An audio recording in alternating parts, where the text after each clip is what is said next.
Sebagai makhluk hidup, manusia telah diberikan banyak kebaikan oleh Tuhan Yang Maha Esa. Salah satu kebaikan dan berkah yang diterima manusia yakni kesehatan. Untuk itu, manusia diharapkan dapat menjaga kesehatan dan berusaha untuk tetap sehat. Di dalam kitab suci, kesehatan dinilai secara menyeluruh, baik secara fisik, mental, maupun spiritual. Jika diberi ujian berupa sakit, manusia dapat berusaha untuk dapat kembali sehat. Dan kebaikan yang telah diterima manusia dalam hal menyembuhkan penyakit adalah adanya ilmu pengetahuan dalam bidang kedokteran. Di sini kalau melihat tadi ditanyakan bagaimana Islam memandang ilmu kedokteran, ya, karena hukumnya adalah fardhu kifayah, sehingga sangat diperintahkan untuk kelompok kita tidak harus semuanya belajar kedokteran, tapi harus ada satu kelompok atau satu bagian dari masyarakat yang belajar tentang ilmu kedokteran. Kira-kira seperti itu.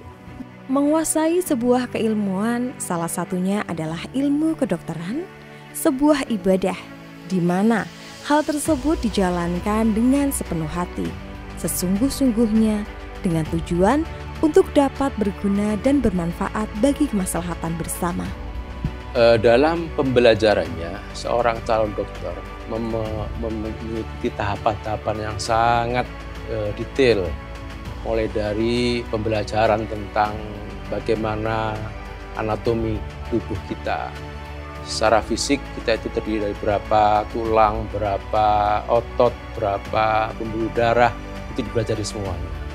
Satu sisi juga dipelajari juga masalah bagaimana hubungan antara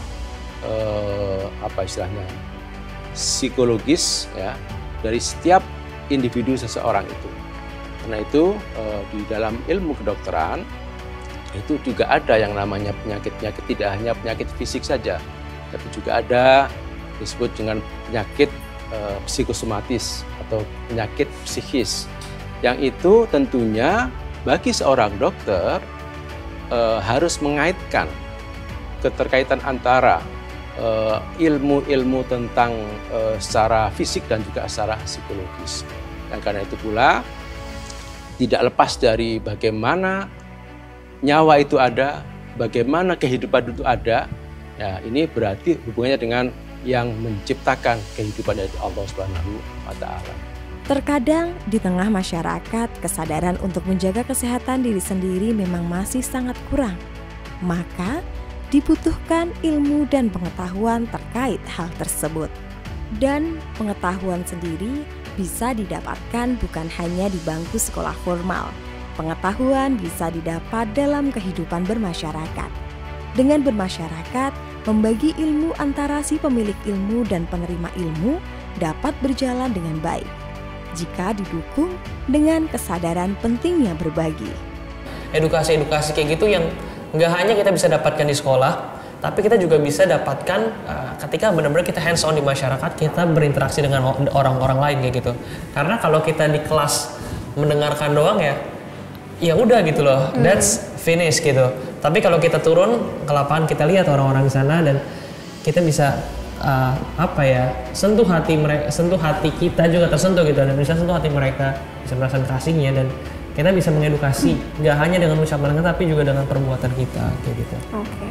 Meski peran ilmuwan terkait seperti peranan dokter dalam membantu pengobatan menjadi sebuah upaya dalam mendapatkan kembali tubuh yang sehat, namun sejatinya kesembuhan juga kesehatan merupakan anugerah dan berkah dari Tuhan Yang Maha Esa. Maka, memohon kepada Tuhan Yang Maha Esa adalah kunci utama. Sedangkan upaya meraih kesehatan adalah kunci pendukungnya. Dokter pun hanya bisa mengupayakan, hanya bisa berusaha, tidak bisa menyembuhkan. Ya, dokter itu hanya berusaha memilihkan obat, sementara hasilnya kita kembalikan kepada Allah Subhanahu wa Ta'ala. Jadi sangat salah ketika ada seorang dokter yang mengatakan bahwa sayalah gitu ya, yang memang punya obat dan menyembuhkan orang yang sakit. Jadi dokter juga manusia, Artinya bahwa kita bisanya mengupayakan. Hasilnya kita kembalikan kepada Allah Subhanahu wa Ta'ala. Sehingga tidak ada di rumah sakit misalnya sebuah jaminan. Misalnya, datanglah ke rumah sakit saya, tidak sembuh uang kembali. Ya, tidak mungkin seperti itu. Karena ya kita rumah sakit pun juga bisanya mengupayakan itu, merawat dan juga mengupayakan kesembuhan orang yang sakit. Di dalam prinsip kehidupan terdapat 3 pokok utama yang menegaskan bahwa kita sebagai manusia sewajarnya mengetahui pentingnya peduli. Peduli akan kesehatan, peduli akan pendidikan, dan peduli dengan lingkungan. Tribakti. Tribakti itu antara lain swaarta. Swaarta artinya apa sih yang kita inginkan di dalam setiap individu umat manusia ini. Nomor 1 tentu kesehatan. Care healthy, jaga kesehatan yang pertama. Kemudian yang kedua tentu care terhadap pendidikan. Ya, jadi pendidikan penting agar anak-anak kita cerdas. Seperti apa yang menjadi tujuan negara kita, mencerdaskan kehidupan bangsa, ya, melindungi tumpah darahnya supaya dia bisa tertib dan damai. Karena kita tujuannya ke sana. Nah, oleh sebab itu kita ingin tadi bahwa bagaimana kesehatan, pendidikan, dan kehidupan sosial. Kita tidak bisa hidup sendiri di muka bumi ini, maka kita saling musyawarah, bersilaturahmi, saling bertatap muka untuk saling memberi dan menerima. Di setiap ajaran agama, kesehatan dituangkan menjadi sesuatu hal yang penting karena kesehatan merupakan salah satu unsur penunjang utama dalam melaksanakan berbagai hal, baik itu bekerja maupun melaksanakan aktivitas ibadah kepada Allah Subhanahu wa Ta'ala, Tuhan yang Maha Esa.